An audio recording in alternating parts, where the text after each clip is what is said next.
The Lord be with you. And with your spirit. A reading from the Holy Gospel according to Luke. Glory to you, O Lord. On a Sabbath, Jesus went to dine at the home of one of the leading Pharisees, and the people there were observing him carefully. In front of him, there was a man suffering from dropsy. Jesus spoke to the scholars of the law and Pharisees in reply, asking, "Is it lawful to cure on the Sabbath or not?" But they kept silent. So he took the man, and after he had healed him, dismissed him. Then he said to them, "Who among you, if your son or ox falls into a cistern, would not immediately pull him out on the Sabbath day?" But they were unable to answer his question. The Gospel of the Lord. Praise to you, Lord Jesus Christ. We continue to be satisfied with the Word of God,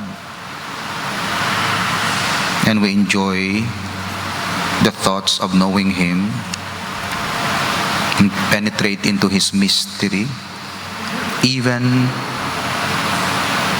with our imperfect minds and in this imperfect world. God empowers us or enables us to know Him by our own intelligence and human capacity. We'll not be able to understand even a little thought about God. But because He empowers us, He gives us His Holy Spirit. He promised His apostles that He will give them the Holy Spirit to teach them and to let them understand what He taught. That's why we are confident that with our imperfect or limited knowledge or minds, a very limited container, our minds, in some way will be able to understand and have a glimpse of the mystery of God. And that's why we enjoy, I enjoy, you enjoy the truth of God. We enjoy, or we are very happy of having the truth about God. God is omnipresent by reason of time. He is eternal, and by reason of space, He is all around. Again, He chose some special places to stay or to remain in the Blessed Sacrament and in the hearts of the faithful, especially those who are saints. God is omniscient. His knowledge of everything is universal, complete, wide, bird's eye view. His knowledge is or encompasses the past, the present, and the future. Our past, our future. He knows what is happening in the world, in the universe. He controls them. He guides them. Sometimes directly in nature, sometimes respecting the will, the free will of man to make a decision. But He does not fail to give graces to assist humanity to attain to eternal life. He's omniscient. He knows, all-knowing God. He knows what is in my heart more than I know myself. He knows what is in the heart of Peter, in the heart of Judas. He penetrates the deepest sanctuary or conscience of man, but He respects. His knowledge does not violate our free will. He respects. Sometimes we fail, sometimes we go against His will, but He can correct us. Do pareho siya sang musician, ga-practice kita, notes, tapos naglibag kita. Kung hindi ka mag-sorry, ti libagon ka tubtubsan. Pero kung mag-sorry ka, He will create another music based on your libagon. Ma-harmonize siya, ma-correct siya. So, i-change siya naman. O sige, naglibag ka sa muninga notes, modify naton para nga mag-adjust siya para nami gihapon ng music. Makasulat siya sang tadlong sa crooked lines. Maka-correct siya. Maka-restart siya. As long as you invite Him, you welcome Him, you give Him permission nga maghimo sina sa imo, because He will not violate your free will, the exercise of your free will. So, kung hindi ka, imo na decision, pero kung okay ka, buligan ka gid. That's why when we pray, we, as if we allow God, come Lord, intervene, help. Tagaan ko ikaw permiso, ikaw tani ang Diyos, pero tingna respeto mo ko. Oh, Ari, may permiso. Na I pray, I submit myself, not my will, but your will. Imo na, may permiso na. So wala siya ga-violate when you say, it's your will. Wala siya ga-violate. Pero kung ginpuwersaya ka, ga-violate siya sa gift na ginhatag sa imo, which is free will. So amo ng Diyos kanami sa iya. Amo ng paghangup naton sa Diyos, kag amo na siya. Omniscient siya because He's wise, supremely wise, smart. Kag ang iya wisdom mapakita sa tatlo, at least tatlo ang nalista diri. Una, tama gid kaalam sang Dios, tuman gid supreme ang iya wisdom, because it shows itself especially in the way in which He brings good out of evil. Amuning ang alam niya sang tao pambog-ambog, alam ko yan, sabat ko ang answer, amo na yung aton alam. Pero ang alam sang Dios hindi amo na. Ang alam niya sang Dios, kay ang malain nga nagkakatabo sa imo, makuhaan niya sang lesson, kag makuhaan niya sang positive. Ang negative, ang patay, mabanhaw ya.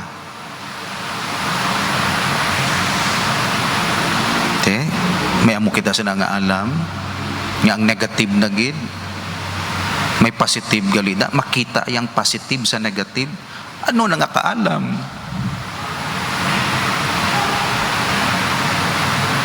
Ako pigaw, ako sina. Dapat ako mag-develop pa dira sinang virtues. The capacity to see through the ugliness of the world. So kung may amo ka sina, may wisdom ka, may mata ka, wisdom ka penetrate.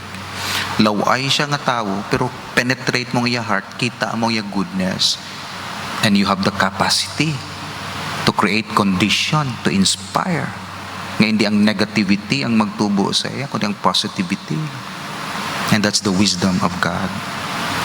Examples, the life of Patriarch Joseph is an excellent example of this. You remember, gin-reject siya sang iya nga mga brothers, tapos ginbaligya siya, gindala siya sa Egypt. O, tanawa ko na nun tabo.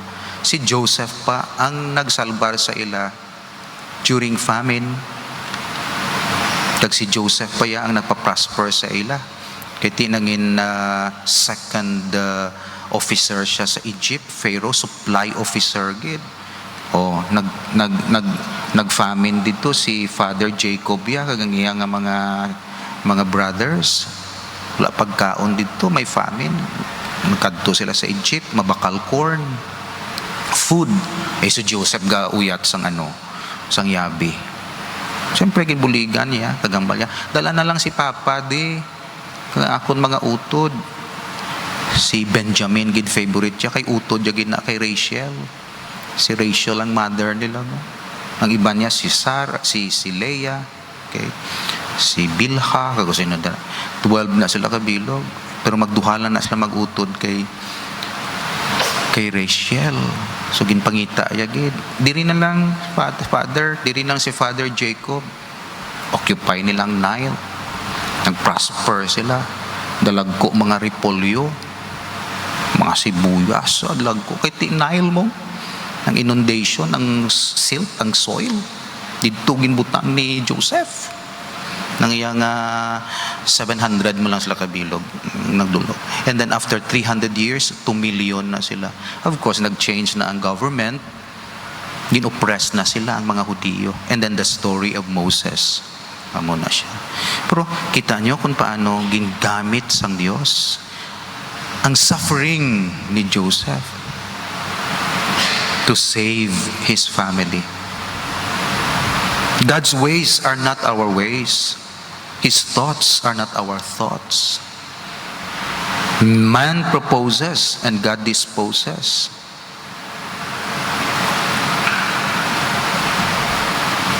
A child saw how the thorns tore away little pieces from the fleece of the sheep. Gasangat ang iyang mga bulbul and wanted to remove the thorns. Kaya ginakuha ang gasangat ang mga bulbul sang karnero.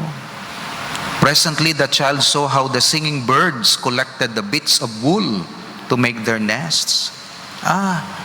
Ginapikuha gali isang pispis ang nasang nangabilin nga mga wool kag nahimo na lang nga nest. And no longer wish to remove the thorns. Many men are like this child. So kung kaysa ginakuha nga aton, painful, gakabilin na nga aton nga kung anong pain. Pero kita kabalang pain naton gali, mapuslan sang iban. Pain sang mother, pain sang wife, aton sufferings. Kaya mo na iyang ginagamit, amo na ang ginagamit sang dependent sa aton. Aton pulaw bugtaw ang inyo pagpangabudlay. So hindi ka magreklamo. Kaya mo na yung nagapabuhi sa birds, so to say. Naton mga pains, na buhi sila. Amo ng techniques ang Diyos. Suffering siya. Pero wise siya. May plano, gali siya. So anong imo sufferings? Of course, sufferings tungkol nagahimo kita duty, hindi sufferings nga nagahimo ta sala.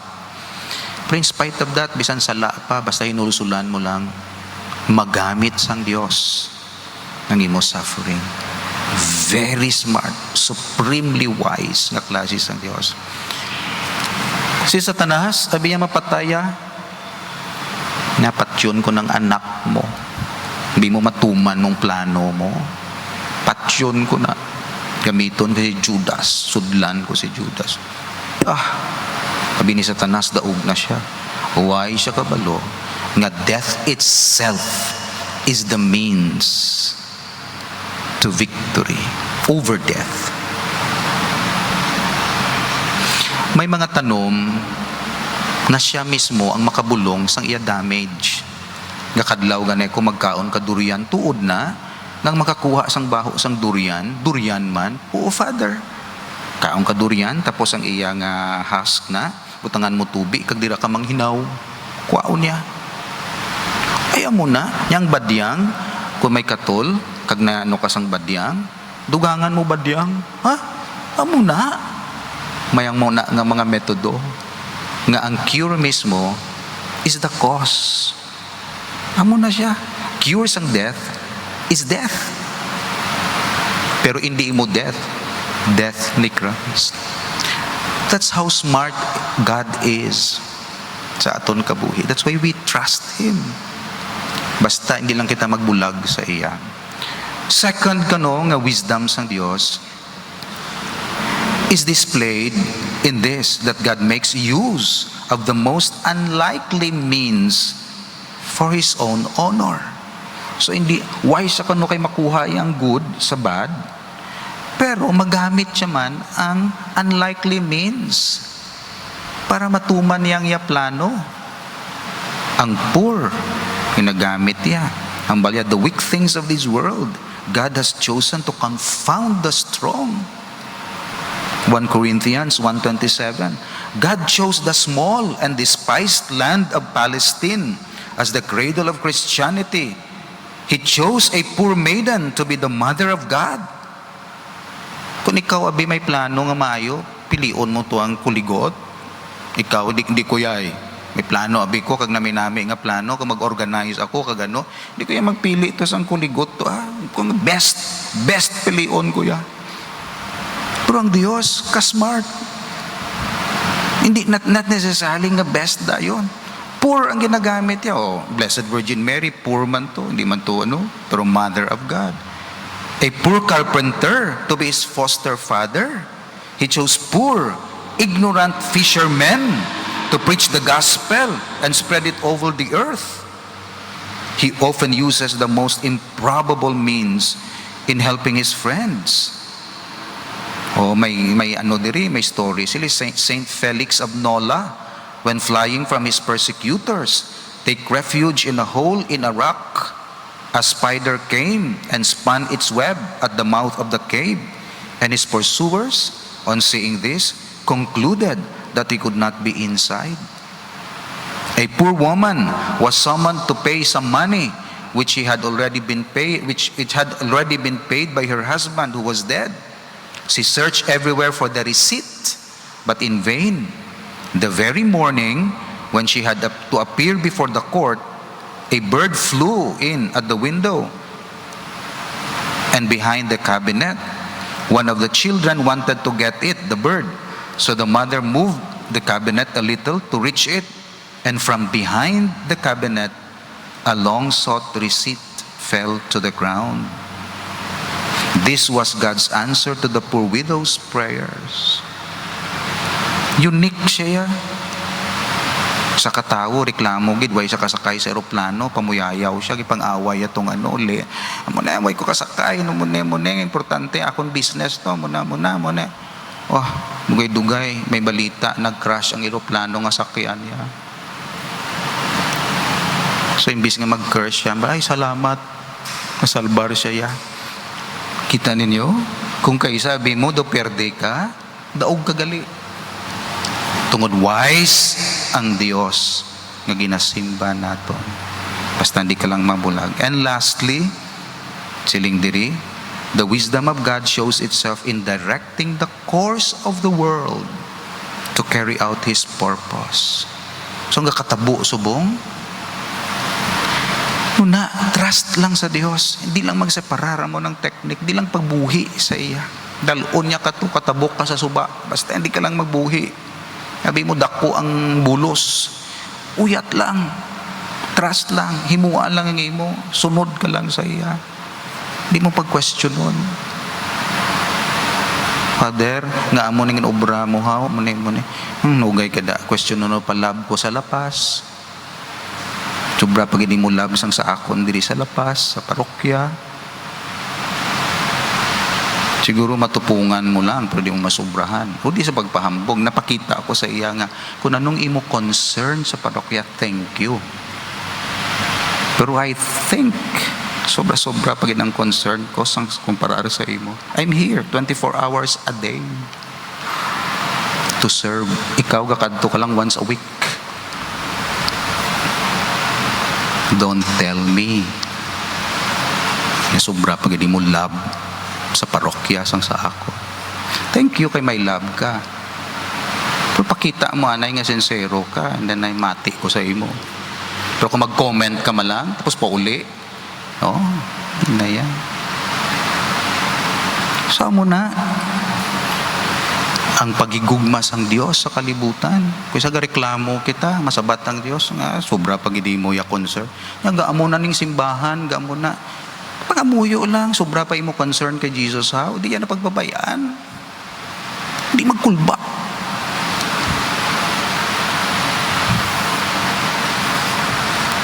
Maano ni, mga pari, amuyo. Don't despair. Kasi wala na kita padayo na. Because God is wise. Importante, holy ka. Wala ka gahimo sa la. Muna importante. Ari ka, nabilong ka sa iyo. Muna. Tinuan mo nga muna. Ang hindi mo na makontrol, entrust sa iya. Hindi ka mag-question sa iyo wisdom and love. Nothing in the world is useless. Ginarrange siya kanong kalibutan. All things would be confused kung wala sang Diyos. Without the birds, the insect would soon destroy all vegetation. So the animals that serve us for food increase rapidly, while the beasts of prey breed but slowly. Kanami isang Diyos. Ang pwede natin makaon, dasig magmuad. Hanggang pangkaon, kapag destroy. Gihinay magmuad. Ang munang arrangements ng Diyos. Mga bagyo, mga ano ni, gina-adjust ang init, gina-templay ang panahon, adjustment na. Mga muyo lang kita nga Lord, kundi lang di pagpagyabi, kung dito lang sa baybay, namon lang aton. Pero mareklamo ka sa mga adjustment sa kalibutan, God runs the world. You do not run the world. God runs the world. That's why, pangamuyo lang kita, hindi lang damage, gid. Kung pwede palang ma-adjust to kitong init, kaya tidring init mo kundi agyan na sang tugnaw, ibalansihon niya mo. Ha? Of course, kung isa nag-intervene ang tao, nagkaka-damage ang plano ng Diyos. Pero ang tanan, everything works for the good of those who love God. So man ang wisdom ng Diyos. Trust Him, nagkakatabo sa kabuhi. Never ever question His love and His wisdom. Hindi siya pag-question na, ikaw question sa self. So kung may something is wrong, do not question sa Diyos. Di. Sa ikaw. Munambal ko, Lord, hindi man ang pagpapadabuan karon ginahambal ko sa tao nga matabo ni, tapos hindi ni matabo, kay may gatuo kami, tapos matabo, mahuyan kita Lord nga duha, sige kada. Pero Lord, kung imo pagbuot, depensa gihapon. Siguro akong kulang, akuon ko, prayers ko, sacrifice ko. Muna nga, hindi powerful akong prayer. Muna. Pero kung mag-successful, glory sa imo. Kung di successful, trust lang sa imo. And then akuon ko, kulang ako bilang pari sa akong prayer. So kinanglan mag-improve ako. So wala sang question sa love sang Dios kag sa wisdom sang Dios. Ang question sa aton nga tao kung naga-cooperate kita sa iya. God is omnipresent. God is omniscient. He's wise because He can draw good out of evil. He's wise because He can use the ordinary means to achieve extraordinary purpose. And He's wise because He arranged everything. May mga hierarchy of values. Kung kaisang negative, positive gali na sa nature, accept it. Bear it. Believe sa Diyos. Basta importante, hindi ka lang magsaylo sa pihak, kundi ka isa iya sa imo pagtuo. Kabalo siya kung anong best, kagihatag yan na if you allow Him to do so. Amen.